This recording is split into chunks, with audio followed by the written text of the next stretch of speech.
Welcome back to my Fire Emblem 6 PMU run. So we've had a bit of a break in difficulty the last few chapters. They've all been short and sweet and pretty easy for us really. Not this one.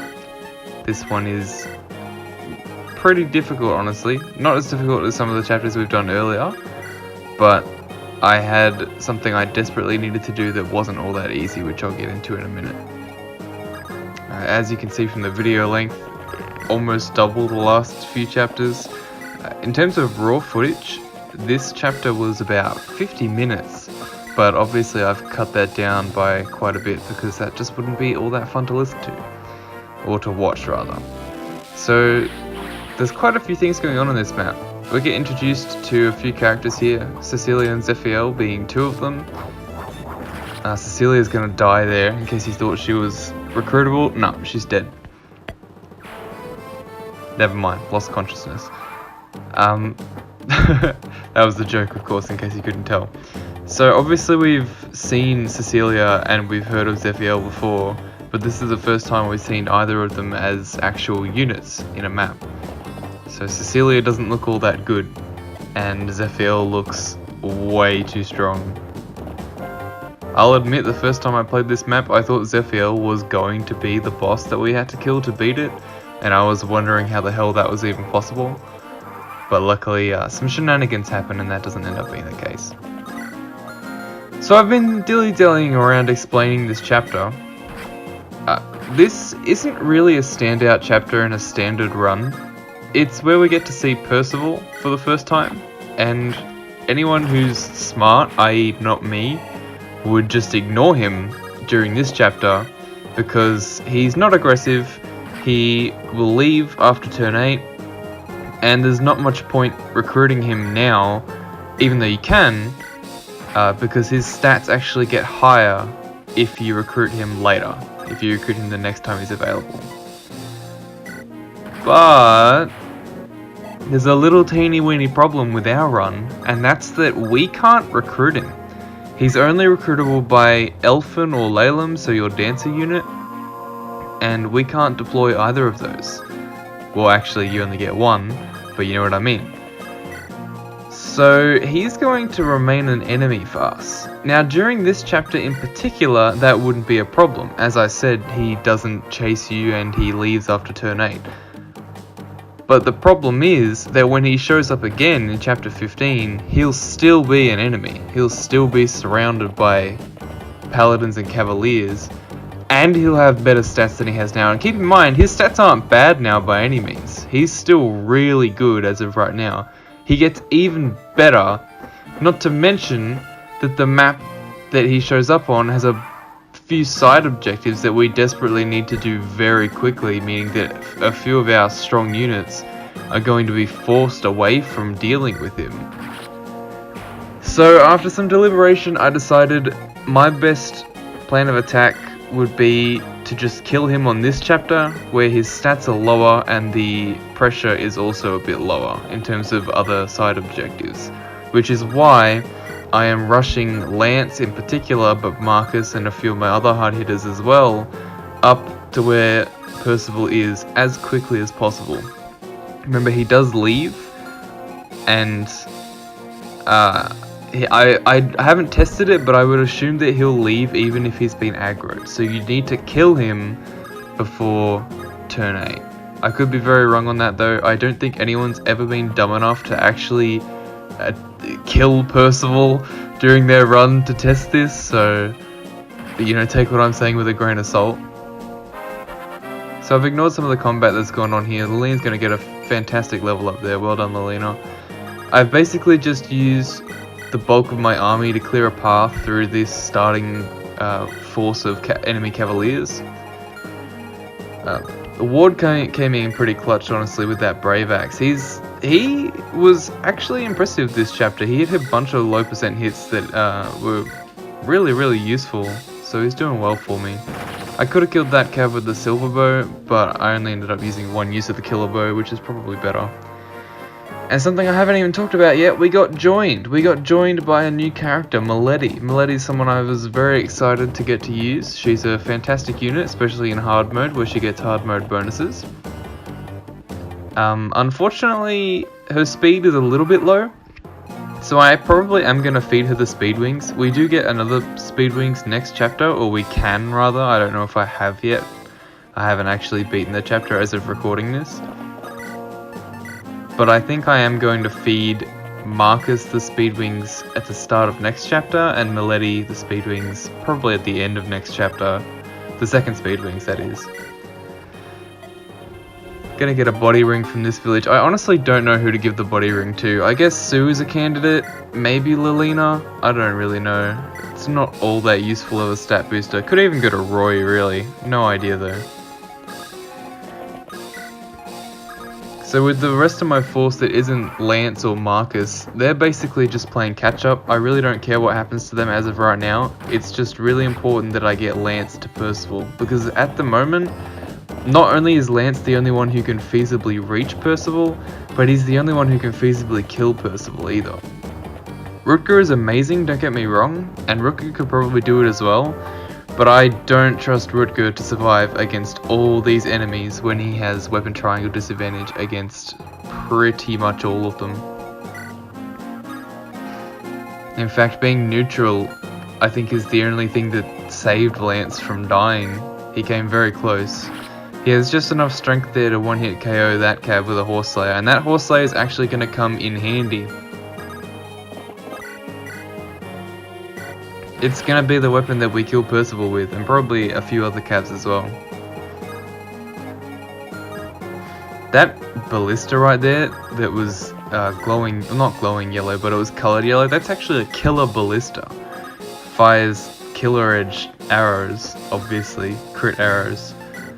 But luckily for us, the archer decides that it would be worth his time to actually step off the ballista and just go shoot us with his regular steel bow, instead of take advantage of those crits.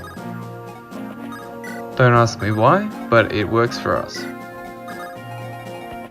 Roy's going to be lagging behind the most here because I had Sue carry Boars all the way up, since Boars was in no way going to make it here on his own in time. And here's Percival. Percival gets hit once. I think I flashed Percival's stats on the screen just for a second earlier, so you can pause the video whenever that happened and take a look at them yourself, or just look them up online. Even in this chapter where they're not boosted, he's still really good. You see our Lance, who has 20 something speed, early 20 speed, didn't even double the guy, which is absolutely crazy, considering he's not even at max potential. We'll see here, Lance had 20 speed, 21 now. Even with 21 he won't double. And I assume he's not getting weighed down by the Horse Slayer. Speaking of the Horse Slayer, incredible weapon for this particular scenario. Normally Slayer weapons, or at least in the Game Boy Advance games, the effective weapons are not especially fantastic. But in this specific scenario, where there are a lot of really strong cabs that need to be killed as quickly as possible, it's really worked out. So there goes Percival, rip Percival. I really like that guy, and in any standard run you should recruit him. Do not do what I'm doing here. This is a very bad decision for any sane, rational person to make. Unfortunately, the rules of the run are what they are, and this is the easiest way to get around the fact that one way or another Percival's going to come and try to bite me in the butt. So now that he's dealt with, the map is far from over, as you can tell by the video length. Rutger can get that kill pretty easily. But there's still a lot of enemies here on the bridge. There's a lot of enemies catching up to us from behind. And there are a lot of reinforcements that are going to spawn as well. The majority of the reinforcement section is sped up, so you won't have to sit through turn upon turn upon turn of the same enemies crashing into our units over and over and over. Here Saul was in a fantastic position. He just barely was in physic range to heal up Lance. I think Lance very well could have died that turn if he didn't get healed. And luckily as well, Saul didn't get put into the ballista range, so just perfect positioning. By complete accident that turn. I got really lucky with my positioning there. And here I put Sue stupidly far ahead. That was a really dumb decision. It's not going to hurt me this turn, but it very well could have been run ending in a turn or two from now. Speaking of units that are low, Marcus here definitely needed to get most, if not all of these dodges. Well, not all of these dodges, he wouldn't die in one hit, but he definitely needed to dodge a lot of them. Luckily he had an Iron Axe equipped, which gave him weapon triangle advantage over, I think, about all of the enemies, except the archer of course. And here's Sue's going to get a lucky dodge. That's not going to last too long though. So I'm in a bit of a sticky situation here. There's a lot of high mobility units approaching me from behind, but I also have a lot of high priority, very deadly units in front of me that I have to deal with. Sue's going to take care of this Wyvern Rider and get a level out of it.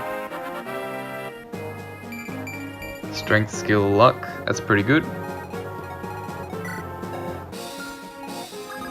We're going to send Ward up to deal with this Cav. 69 twice. He's actually going to hit both of those. I don't think my Ward misses even a single time this whole chapter. He did really well. And Rutger's going to use up all of his Iron Sword uses on this archer. He's going to perfectly break that Iron Sword and get a level out of that as well. Strength res, pretty good. Saves me from having to sell that or find some random use for it. Here, I miscalculated. I didn't realize that it said 15 and not any higher. I thought that was going to be a kill from Wolt. So then I think, okay, it's fine. Boars can make up for it, but Boars is one strength short of actually being able to get that kill. So it's just going to have to be Lilina that takes down that Wyvern Rider. Unfortunate. But what can you do? Boars is actually going to get a decent amount of experience this chapter. Soon, I guess you'll see. And here I physic up Marcus just because he's really low.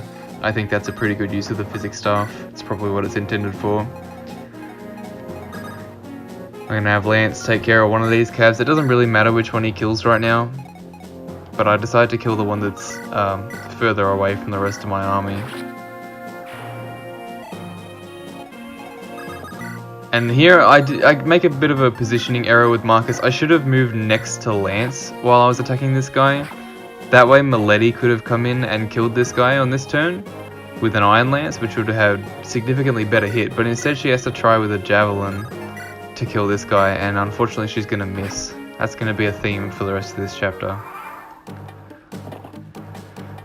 So here's the dangerous turn. I completely leave Sue in range of all these enemies. She gets hit by the first one, she dodges the second Wyvern, and then the game decides to move to other units to build suspense for me. This guy comes around, and she lives. She actually manages to dodge 2 Wyvern Riders, and she even does damage in retaliation. So Sue, I'm not going to say she was the MVP of this chapter, but my god, thank you so much for doing what you just did right there, because I didn't want to replay that after coming so far. Here I was thinking about using the Horse Slayer to kill that final Cav, but I realised he's low and I can just do it with an Iron Lance, so that saves me a use of that effective weapon. And I'll do some chip damage on this other Wyvern with Sue as well. Sue doing all the damage. And this time Boars has 1 might more than he needed, and he's going to get a level out of that as well. HP, skill, speed, luck, def. That's a pretty full level up right there. I can't complain about that at all. And Wolt will clean up this last Wyvern. So that's all the threats from the front dealt with. Now we're being caught up on by this vanguard of Cavs, Archers and Mages, including 1 promoted Paladin with a Silver Lance, I believe, which is pretty scary. So obviously I have to make some sort of defensive formation. I'm not going to survive if I leave my squishies in the front. I'm going to move Saul in to heal Sue just because Sue is low. And I'm going to create a front line with Milady. I think that's Marcus, our Paladin that hasn't moved yet. And I think Rutger as well, or maybe just Lilina, I can't remember. No, it's going to be Rutger.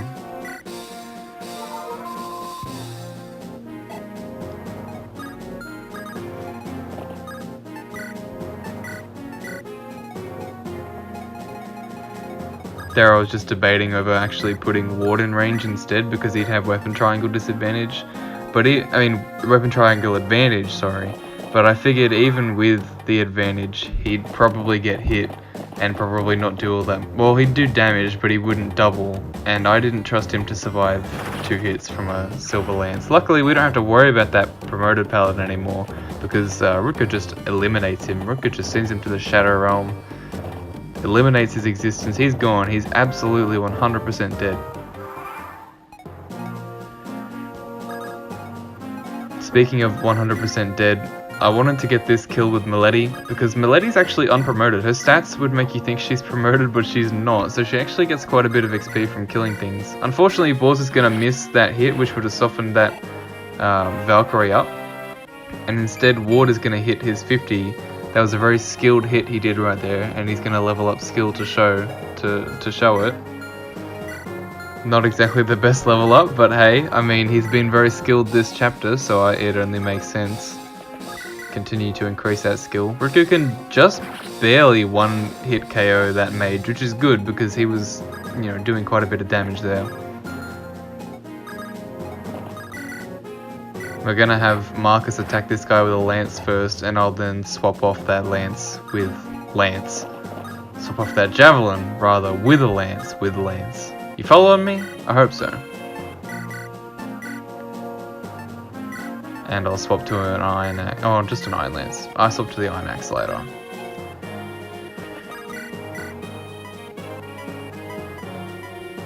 Here I was just searching for my injured units, seeing who's actually low. And I'll end up just getting this heal in with Marcus. I mean, with Lilina on Marcus. Sorry.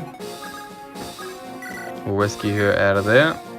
I actually didn't realize that the archer we see just behind that enemy cav has a longbow, so he can actually reach Milady right now. But because Milady has stellar defense, she really doesn't take that much damage. It was a little bit scary just to realize that she was getting attacked, but she easily lives it, so teaches me a lesson. Rutger's gonna get another crit there and just annihilate another cav. That'll be a theme for a few turns here. Yeah, Milady's gonna take a bit of a chunking from that longbow, but it's alright. She's fine. And Rutger's gonna take some damage from that mage. I've also unfortunately left Rutger right in range of that ballista that we luckily didn't get into the range of earlier. Now we have, it's come full circle. We've been lucky and then we've been unlucky. So I have to either move forward or move back this turn, just to make sure Rutger doesn't die to that ballista. I opt to move backwards, at least for this turn, just because I don't think it's feasible to kill everything in front of me this turn. It's probably not going to happen. I decided to just keep playing defensive, move back a little bit, get some heals in, and get the rest of my units away from the range of that longbow archer. Let my 3 frontliners handle it. Speaking of frontlining, these next few turns are actually really scary for Rutger. He also has a chance of death. There's been quite a few units this chapter that have had a pretty significant chance of death so far. So Rutger's just going to be continuing that streak. I don't know if it's this enemy phase, I don't think so. Probably the enemy phase after. I was hesitant to move Bors in at this point, because I figured that the Silver Lance Paladins would probably mess Bors up a little bit too much for my liking. But the targeting in this game is kind of strange, and I don't think even when that could have happened, that it did.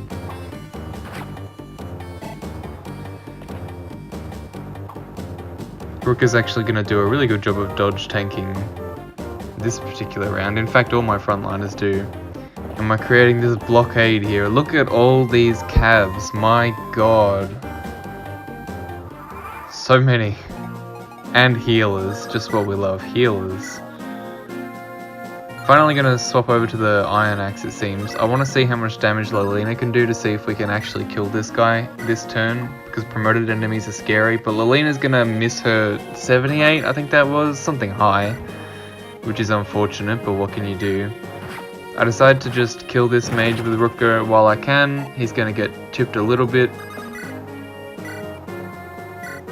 and Lance can perfectly get this kill, which just leaves me thinking what to do with Marcus. I'm gonna swap that Horse Slayer off just to see if I could kill this paladin myself, but I am 2 points short. I am two might short of being able to kill that paladin in one hit from where he was. Very unfortunate. But that's okay, we're going to use another physic here just because Marcus is a bit low. In hindsight, probably should have gone to Rutger, as you'll see at the end of this enemy phase. Or rather, at the start of it. Sorry about that little skip there, there'll be another one ahead. I got distracted. But you don't miss out on anything because I obviously stopped recording, stopped making moves. So this enemy phase is really precarious for Rutger. He's going to get hit here at the start. He's already at half health. And he just doesn't stop killing things. He's going to get hit again. He's going to kill this guy. At this point, I was just thinking in my head, oh no, the run's over. Rutger's going to die. He has to contend with all of these enemies. I'm just hoping that he's not going to kill every single one. Every enemy he kills is another chance of death. Luckily, he stops his rampage on this guy in particular, but he's still in the range of a javelin. He had to dodge basically all of those up-close lance hits that he dodged. I think if he got hit one more time by an iron lance, he would be dead. I don't know if the javelin would have killed him, and I really don't want to find out. But obviously I have to heal him all the way back up at the start of this turn. The rest of my frontliners are doing pretty okay. I can get rid of this cav with Marcus doubling. And after this particular point, the rest of the enemies in this group are not all that threatening. The archers mean I can't really move Milady in like I want to, even if she probably could kill that one. I just don't trust these hit rates, and also she'd be in range of that ballista as well. It's too many archers for my liking.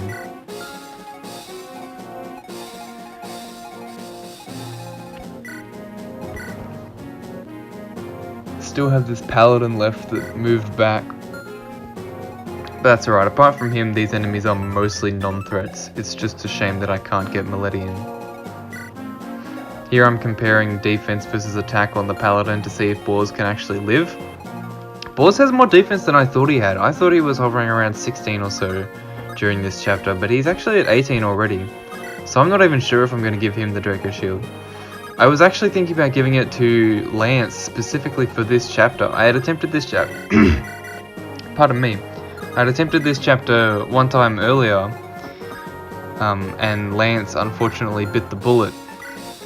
But I figured if this attempt failed, I would give the Draco Shield to him. It would definitely help him to survive that onslaught of enemies when he's trying to kill Percival. Fortunately, I didn't need to do that, but it does leave me in a position where I don't really know what to do with the Draco Shield as of right now. So we saw just there more reinforcements spawned. That's going to happen for a few turns. All the same kind. This paladin's gonna get annihilated. I think Rutger just likes killing paladins. I think that's just his favourite thing to do. He just annihilates paladins. That only leaves the archers, and unlike last turn, we can afford to move up this turn to get rid of who's left because the Valkyries don't attack and the archers are pretty weak. Unfortunately, Milady is again in a bad position where she can't really do much. We're gonna just have Lilina come in here and one hit that guy. He was a little bit weak, but still. With everyone else, we'll just kill the rest of these enemies. Gonna chip down that archer for someone else to kill. Marcus doesn't really need that one. I was hoping that one of these javelins would miss, so this Valkyrie would be soft as well, but Lance is gonna just be too good for his own good, and he's gonna get that kill. Milady doesn't double the Valkyrie, most units don't. Instead, Ward's gonna keep hitting. He's gonna keep hitting these low percent hits. I don't know how he does it. We're gonna get the one and only Roy kill of the chapter as his obligation, and he's gonna get a level out of that. HP, skill, luck, def. I mean, that's okay, I guess. And then Milady, I feel pretty safe letting her get that kill. Even if she missed one of them, she'd be fine. And of course, if she missed both of them, we could have Wolt move in and get that kill. And if Wolt missed his, well, I doubt that archer would be able to kill Milady anyway.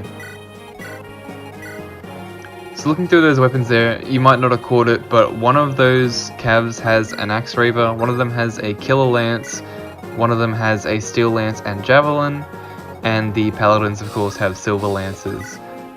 This is a trend that is repeated throughout all the reinforcements. All the reinforcements come with the exact same weapons.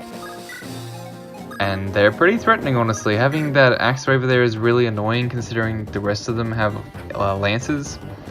And of course the killer lance is terrifying. So the footage has started to be sped up now because we're entering reinforcement zone. There's not really any more unique combat at this point. There will be a little bit more later.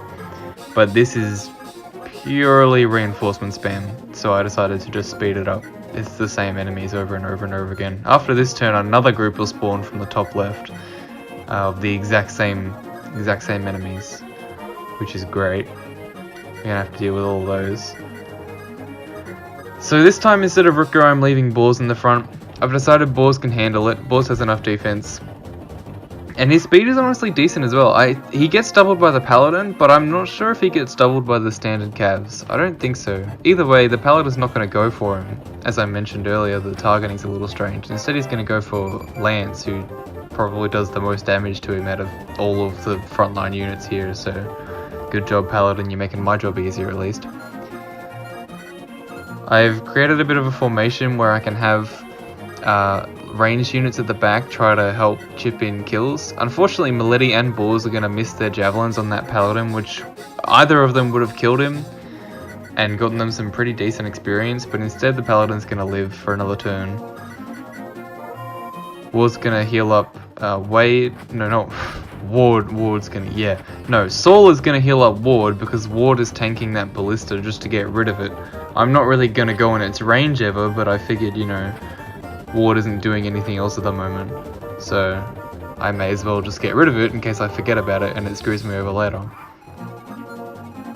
So it's out of arrows now. It's just our frontline units. Look at all these Cavs. I mentioned it earlier. You thought that was a lot of Cavs? Now this is a lot of Cavs. Look how many goddamn Cavs there are here. My god. And of course Milady's going to keep missing her javelins. I think that's like the third javelin this chapter she's missed. I mean, when Ward is doing better than you are in terms of hitting things, you know you're doing something wrong. Like, I know Milady's a fantastic unit and all, but come on, step up your game a little bit. You gotta actually hit things to prove that your stats are as good as people say. Here I'm just searching for the specific weapons that each unit has. I am very, very scared of Bors getting crit by the killer lances that he seems to be facing a lot. Actually kind of terrifying because it would still do a lot of damage. I accidentally didn't move Wolt as much as I wanted to right there. I really probably should have rescued Saul out of there. It didn't end up mattering because no one wanted to attack Saul, apparently. I don't know why, he can't retaliate. But even after the guy in front of Marcus dies from a crit, no one with a javelin decides to move in. They just decide to go for Marcus instead. I really don't know why. No idea. I would assume enemies love to target enemies that don't counterattack, but not in this instance, it seems. Milady's gonna miss again. Well done, Milady. Thank you. It's like 4 misses now, something like that. I mean, to be fair, her hit rates aren't especially high. They're like 60-ish, but even so. It's the principle that counts. So here I opt not to attack with Bors because that Steel Lance guy actually did quite a bit of damage. Luckily, Wolt's going to come in and just crit his face, so I don't have to deal with him. This turn was also a bit dangerous for Lilina. If she got hit by all 3 of those javelins, she'd be dead. Luckily, she dodged 2 of them. So I think that makes it... We've gone through Lance, Marcus, Lilina, Rutger, and Sue. All could have died this chapter. All very feasibly could have died if they got just a little bit less lucky than they ended up being. So my strategy not exactly perfect, but I'm not exactly a perfect player. We're gonna get a magic level up there from Lilina. Well done. Magic's all she really needs, honestly. If she keeps getting magic, if she only got magic level ups for the rest of the run, I wouldn't even care. That's all she needs. It's the only stat she uses anyway. These paladins really seem to love Marcus. I'm not exactly sure what it is about Marcus that makes them want to go for him so badly, but I mean, it works for me. They don't do that much damage to him, so. Speaking of damage, we're gonna actually just about kill him that turn. We had just enough manpower to do that this turn after hitting all our hits. And that Killer Lance guy wrecked Boars. Holy crap, Boars went down so low. If Boars got hit by both of those javelins, he'd be dead. So we can add Boars onto the list of units that almost died this chapter, but luckily dodged 1 or 2 hits that would have otherwise killed him. So well done, Boars. Killing that Killer Lance guy was a huge priority this turn. Luckily he's the only Killer Lance guy left, so now that he's dead, the rest of these enemies are really not that scary. I could have killed that Cav with Lilina, but I didn't want a repeat of the last scare we had where Lilina almost died, so I decided to just rescue her away after healing. Unfortunately, Roy and Rutger are in the wrong positions. Roy can rescue Lilina, I believe, but Lilina was in Ward's hands and not Sue's, so whoever was rescued by Sue is going to have to wait another turn. Here I feel confident moving up. Boars is going to hit level 18, he's going to get HP, which is, you know, whatever, FE6 level up. I feel confident moving up. These last enemies are not all that scary. War's going to continue to hit things because he's a beast. He's turned on God mode this chapter. Milady's going to get a level up. And you see how much experience she gets because she's only level 10, unpromoted. And that's pretty much it for the reinforcements. This guy's being a huge wuss and just running away and healing. So I'm just going to leave Milady here to deal with him because she kills him pretty handily. And we're going to move away with the rest of our units here. That's most of the chapter done at this point. That's a lot of combat, a lot of close calls, a lot of level ups that were pretty good, except for Boars mostly. We'll get the kill with Milady as the screen fades to black. So I decided to show here just my visits to the shops. I sell off the blue gem obviously. It's the only thing I really had to sell in my inventory. I don't want to sell any of the chest keys as I've mentioned earlier. And I decided to buy a bunch of iron swords. We seem to go through them really quickly. Rutger ran out of his, and I think Marcus and Lance are both running out of theirs. I don't even think we have any in stock at this point. So I decided to get a few killing edges as well, just because crits are nice. I also get quite a few lances because we have a lot of lance using units, especially now that we have Milady. Gonna go through them even more quickly. And I get a few killer lances for good measure because sometimes it's nice to have that bit of boss killing power. I don't know if we'll ever need that many killer lances, but hey. And final thing I buy is a bunch of iron bows and stuff, killer bows, just because we have 2 bow users that we'll be using for the rest of the run. And even Ward and Garret will be able to use bows if I really want them to, I believe. As for the shop, we're going to buy just another restore staff. I already have one, but I really don't like status staves, and I don't want to die to them, so I decided to get another one. And just some more heal staves and a fire totem or 2 because Lilina goes through those pretty quickly even though she one-hit KOs most things.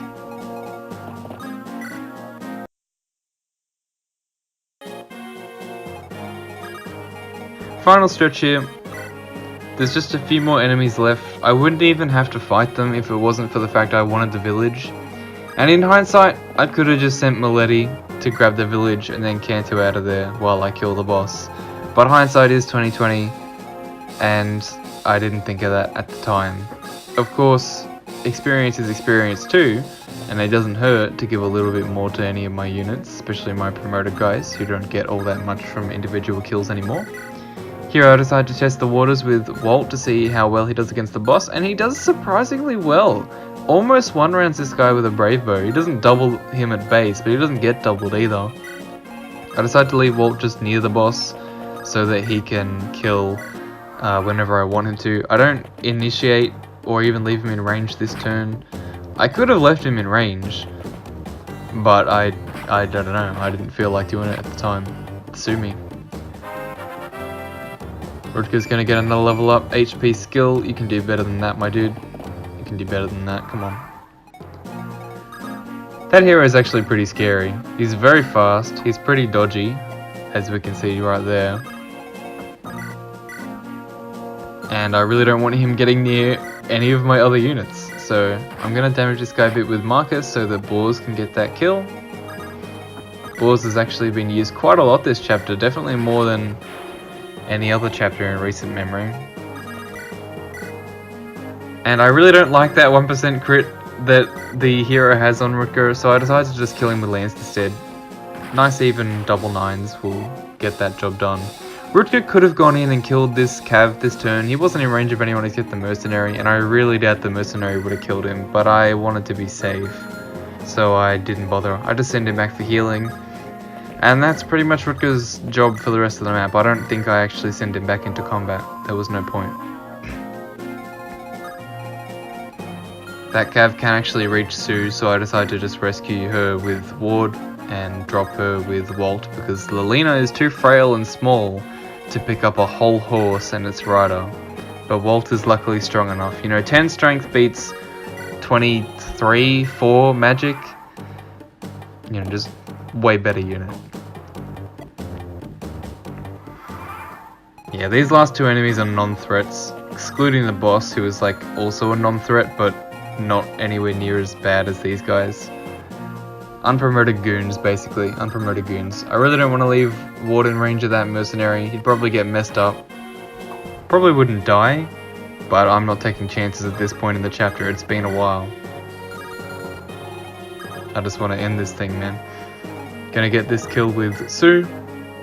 She has just enough damage with the short bow to get it done, and I figured, why not? I may as well just use up the rest of my short bow. She's gonna get a crit as well. I mean, I guess that's what the short bow is supposed to do. It's supposed to get crits, but you know, it wasn't entirely necessary. Bit of a flashy move there. Lance will do some decent damage to this merc, and if Boars had just a little bit more range, just one more move, he'd be able to move in and javelin this guy and get some more experience. But unfortunately, he's too fat. Too fat, doesn't work out enough, and that mercenary is just going to suicide on one of our promoted paladins next turn. I noticed that this last cav actually gets doubled by Milady, and there's a really convenient bush for her to go in, so I'm just going to have her do that. Get some easy experience for her, very free. And again, I'm going to just leave Wolt close to the boss so that he can kill him whenever he wants. Yeah, bye-bye mercenary. You really didn't accomplish all that much. Your legacy is 4 experience. And Milady will basically mop up this guy. Her first, or is it second level up? She's gonna get strength. Wow. Good unit. I jest. She is a good unit, but that was kind of disappointing. That's alright. We'll give her speed wings, so she's not even gonna need growths after she promotes. She'll be that good. And finally, we're gonna have Wolt attempt to kill this guy. I actually read the damage wrong, and I thought he one-rounded the boss, but he actually doesn't. He's, of course, just a few points short of that, but that's okay because we have Lilina nearby to heal. It would have been actually really bad if I didn't have Lilina nearby. I don't think Saul is exactly in range, and no one else could have rescued him. Rescued Wolt, that is. So it's a pretty good thing we had Lilina there. I'm just going to swap to the iron bow. There's no point in wasting a brave bow use on a one-shot boss. Gonna finally collect this village with Sue. We're going to get the Owl's Sword, which is basically an in-between weapon between a steel sword and an iron sword, just like the Gant Lance is. So I'm sure that'll be useful. Probably give it to Roy or something like that. I don't know. And down will go the boss. So that's been the chapter. Rest in peace, Percival. You will be missed. I'm sorry it had to be this way. And I'll see you guys next time. Also, what the hell? My Wolt got strength and speed again. What's going on? This isn't my Wolt. My ROM's been hacked. My units have been changed. Goodbye.